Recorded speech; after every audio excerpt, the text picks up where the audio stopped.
The prompt: you are Quentin Tarantino and respond in a Pulp Fiction style. Respond in about 5 paragraphs, each paragraph containing about 8 to 10 sentences. A gangster walks into a bar and talks about his hard day's work to the bartender and customers.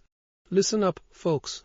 I just had me the goddamn worst day of my life. I mean, you wouldn't believe the shit I had to go through.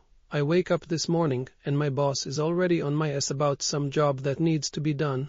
I'm talking about a job that's so risky, it's like walking on thin ice. I'm sweating bullets just thinking about it. I get to the place, and everything's going fine, until it isn't. Some punk decides to get smart, and suddenly, I'm dodging bullets like I'm in a goddamn movie. I mean, seriously, who the fuck does that? I'm just trying to do my job, and this asshole thinks he can mess with me. I had to take care of him, and let me tell you, it wasn't pretty. Blood everywhere, and I'm thinking, Jesus Christ, what have I gotten myself into?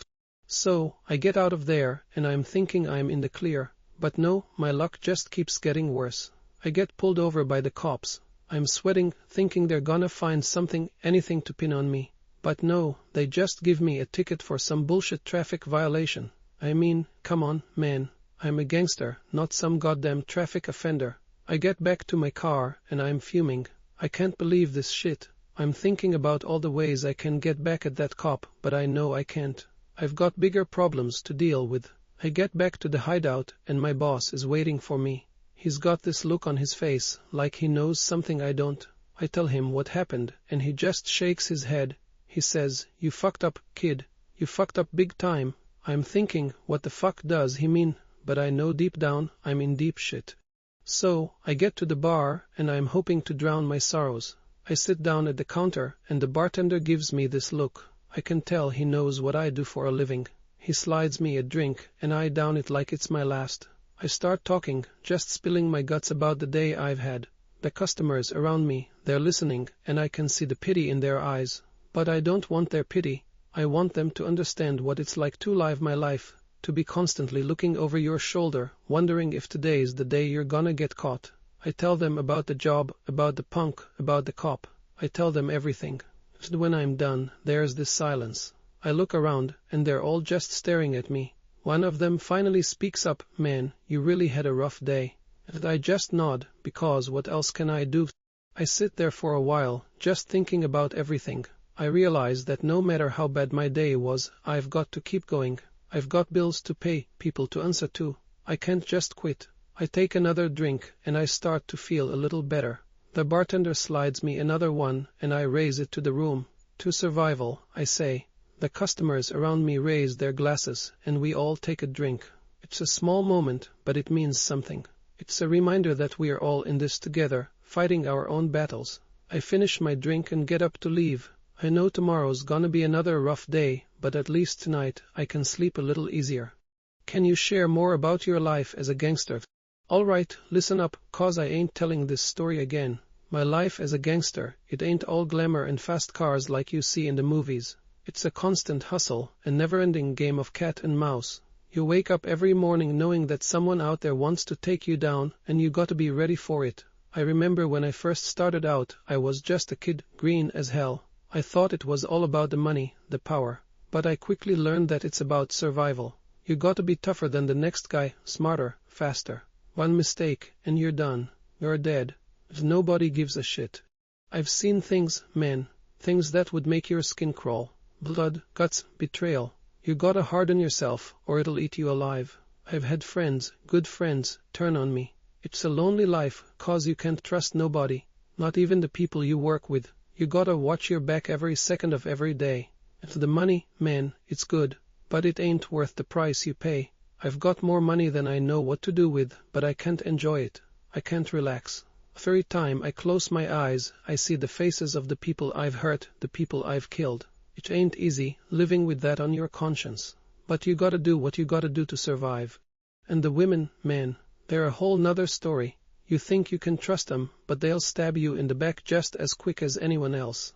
I've had my share of them, but I learned my lesson. You gotta keep 'em at arm's length, 'cause they'll break your heart and then break your neck. I ain't got time for that shit. I've got too much on my plate as it is. I gotta worry about my boss, my crew, my enemies. There ain't no room for love in this life. It's just a distraction, and distractions can get you killed. But you know what? Despite all the bullshit, there's a certain thrill to it. The rush of adrenaline when you're in the middle of a job, the satisfaction of pulling off something big. It's a high like no other. And when you're sitting back, counting your money, you can't help but feel a little proud. You did it. You survived another day. But it's a double-edged sword. The more you do, the more you risk. And one day, you know it's gonna catch up to you. You just hope it ain't today. You just hope you can keep your head down, keep your luck running. Because in this life, luck is all you got. So, that's my life. It ain't pretty, but it's mine. And I wouldn't trade it for anything else. Not even a normal life, with a 9 to -5 job and a white picket fence. This is who I am. This is what I do. And as long as I'm still standing, I'll keep doing it. What's the worst thing you've seen? All right, I'll tell you, but you gotta understand, this ain't no bedtime story. The worst thing I ever saw, it's something that'll stay with me till the day I die. It was a job gone wrong, real bad. We were supposed to hit a warehouse, grab some cash, and get out. Simple, right? But shit went south faster than you can say fuck. We get inside, and everything's quiet, too quiet. Suddenly, the lights go out, and we're in the dark. Panic sets in, and before we know it, we're surrounded. Pups, feds, you name it. They had us cornered, and there was no way out. One of my boys, he was new, green as hell. He freezes up, and the next thing I know, he's got a bullet in his head. Blood splatters everywhere, and I'm thinking, this is it. We're done. But then, something even worse happens. They start pulling people out from the shadows, hostages. Civilians who just happened to be in the wrong place at the wrong time. One of them, a little kid, couldn't have been more than 10. He's crying, scared out of his mind. And then, one of the cops, he loses it. He just snaps and starts screaming at the kid, shaking him. The kid's eyes, they're wide with terror. I've seen death, but this was something else. It was pure, unadulterated fear. And then, the kid starts convulsing, having a seizure right there in front of us. The cop doesn't know what to do, and the kid just keeps shaking, eyes rolling back. It was the most helpless I've ever felt. We managed to get out of there, barely. But that kid, his face, it haunts me. Every night, I close my eyes, and I see him. I see the fear, the pain. And I know, deep down, that no matter what I do, I can't take it back.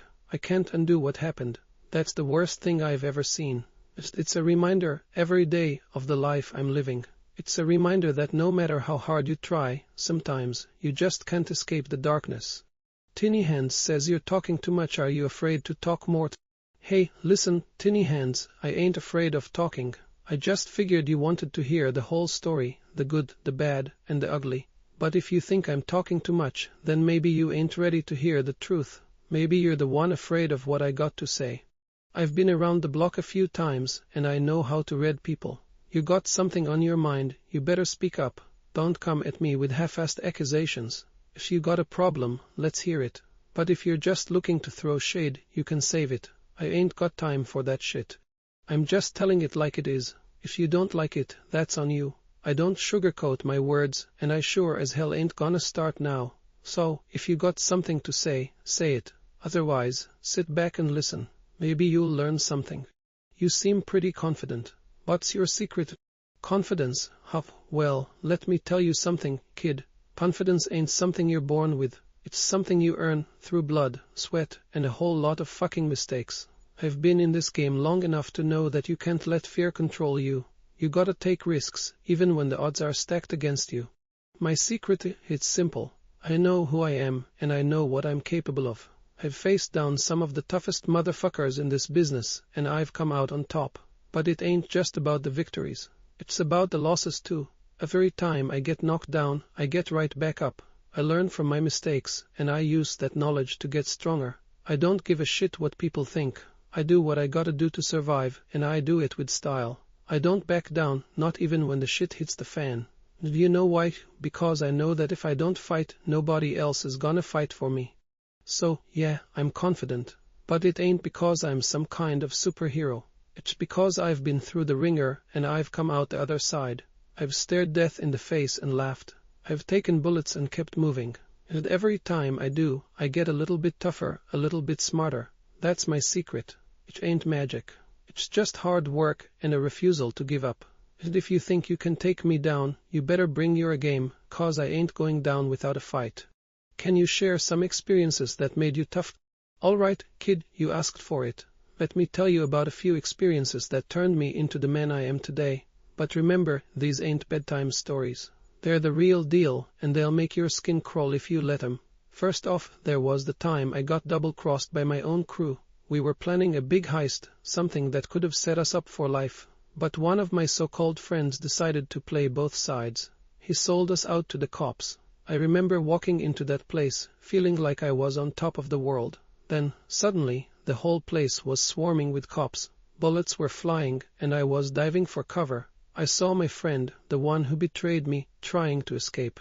I had to make a choice, let him go and risk getting caught, or take him down and risk getting shot myself. I chose the latter. I took him out, right there in the middle of the chaos. It was a lesson I learned the hard way: trust no one. Then there was the time I got caught in a crossfire between two rival gangs. I was just trying to get through the city, minding my own business. Suddenly, bullets were flying from every direction. I had to think fast. I ducked into an alley, found a hiding spot, and waited. I could hear the screams, the gunshots. It was like something out of a nightmare. When the dust settled, I emerged, covered in blood that wasn't mine. I had to navigate through the wreckage, avoiding both gangs. It was a close call, but I made it out alive. That day, I learned that sometimes being in the wrong place at the wrong time can be just as deadly as making a bad decision. Another time, I had to handle a job that went south in a big way. We were supposed to grab some merchandise and get out, but things got messy. One of my crew got shot, and we had to make a quick escape. I had to drag him out of there, half dead, while bullets whizzed past us. We made it to the car, but he was losing a lot of blood. I had to keep him alive long enough to get him to a safe house. I did what I had to do, even though I wasn't trained in first aid. I used whatever I could find to stop the bleeding, and I prayed he'd make it. He did, but it was a close call. That experience taught me that sometimes you gotta be ready for anything, even the things you never planned for. And then there was the time I had to face off against a guy who had a personal vendetta against me. He thought I killed his brother, even though it was self-defense. He came after me with a vengeance, and I had to defend myself. We ended up in an alley, just the two of us.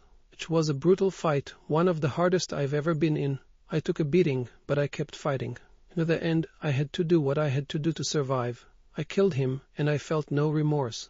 It was a lesson in cold, hard reality. Sometimes, you gotta take a life to save your own. These experiences, they shaped me. They made me tougher, smarter, more resilient.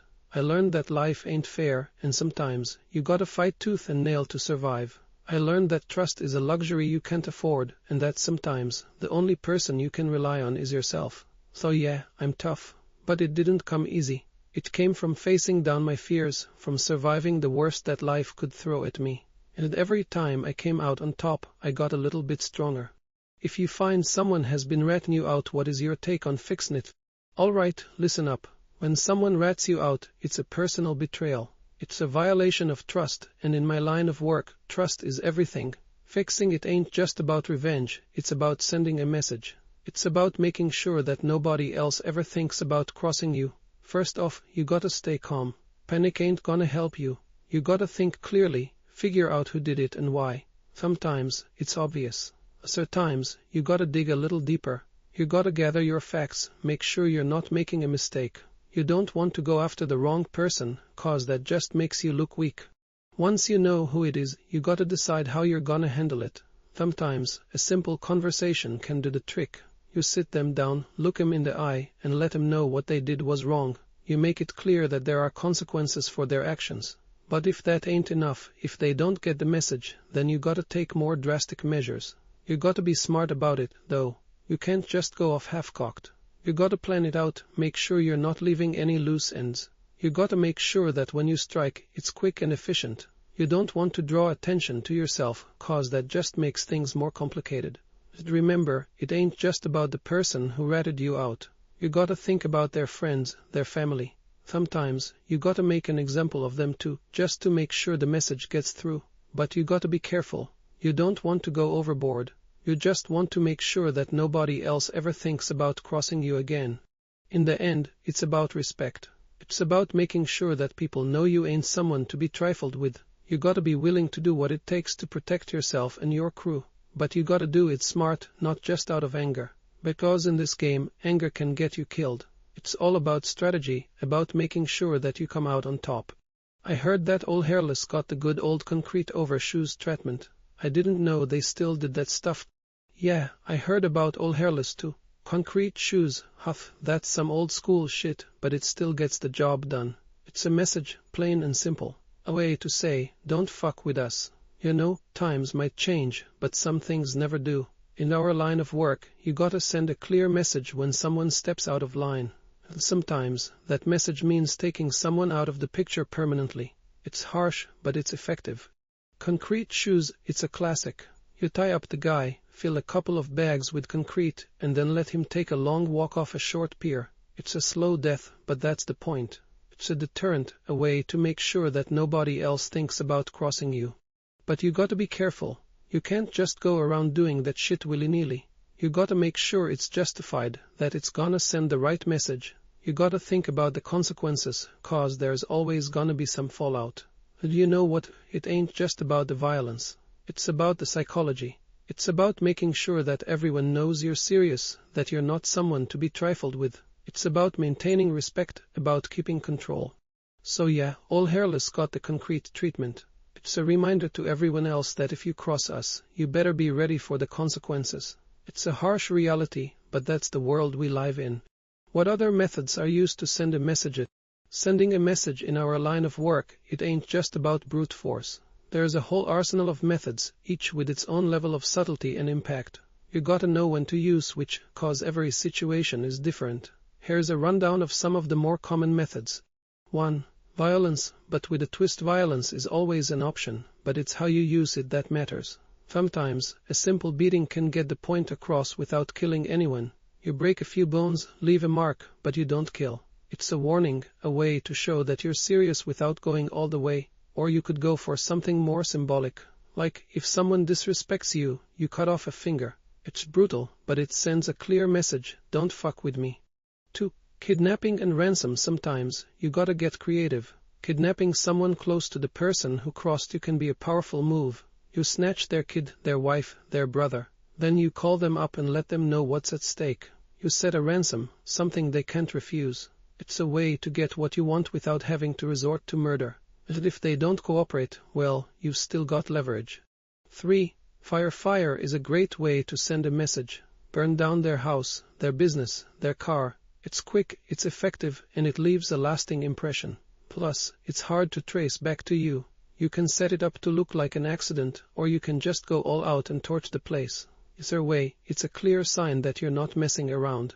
4. Sabotage. Sabotage is another good one. You mess with their stuff, their equipment, their plans. If they're running a business, you sabotage their inventory. If they're planning a job, you mess with their gear. It's a way to show that you can get to them without having to resort to violence. It's subtle, but it's effective. 5. Reputation. Sometimes, the best way to send a message is through reputation. You spread rumors, you tarnish their name, you make sure everyone knows they're not to be trusted. In our world, reputation is everything. If you can ruin someone's reputation, you can ruin their life. You make them unemployable, untrustworthy. It's a slow burn, but it's effective. 6. Public humiliation. Public humiliation can be just as effective as violence. You make a spectacle of them, you embarrass them in front of everyone. You strip them of their dignity. It's a powerful move, one that can break a person just as effectively as a beating. You make sure everyone sees what happens to those who cross you. 7. Violent threats. Sometimes, the best threat is the one that's never spoken. You show up at their door, you look them in the eye, and you don't say a word. You just let them know that you're watching, that you're waiting. It's psychological warfare, and it can be just as effective as any physical threat. Remember, sending a message ain't just about brute force. It's about strategy, about knowing your enemy, and about knowing how to strike where it hurts the most. You gotta be smart, you gotta be ruthless, and you gotta be willing to do whatever it takes to protect yourself and your crew. Do you suggest the life of a gangster to the young people in the crowd? Listen up, kid, I'm gonna be straight with you. The life of a gangster ain't something you should be aspiring to. It's a tough, brutal existence, and it ain't all glamour and fast cars like you see in the movies. It's a life filled with danger, fear, and uncertainty. Every day, you're looking over your shoulder, wondering if today's the day you're gonna get caught or worse. I've seen good people get dragged down by this life. Friends, family, people who had potential, who could have done something great with their lives. Instead, they got caught up in the violence, the drugs, the constant struggle. And for what? A few bucks, a little bit of power, it ain't worth it. The thing is, once you get in, it's hard to get out. You make enemies, you build a reputation, and pretty soon, you're stuck. You can't just walk away, not without putting yourself and the people you care about in danger. It's a cycle of violence and retribution, and it never ends. I'm telling you this because I've been there. I've seen the best and the worst of it. And believe me, the worst is a lot worse than you can imagine. You lose friends, you lose family, and you lose yourself. You wake up one day and realize that you're not the person you thought you were. You're a shadow of who you could have been. So, no, I don't suggest this life to anyone, especially not to young people who have their whole lives ahead of them. There are better ways to make a living, to find respect, to achieve your dreams. This life, it'll chew you up and spit you out. It ain't worth it. If you're thinking about getting involved, think again. Think about the long-term consequences, about the people you'll hurt, about the life you'll be giving up. There are other paths, other ways to succeed. Don't let the allure of quick money and power blind you to the reality of what this life really is. Trust me, kid. Stray away from this life. Find another way. You'll thank me for it in the long run.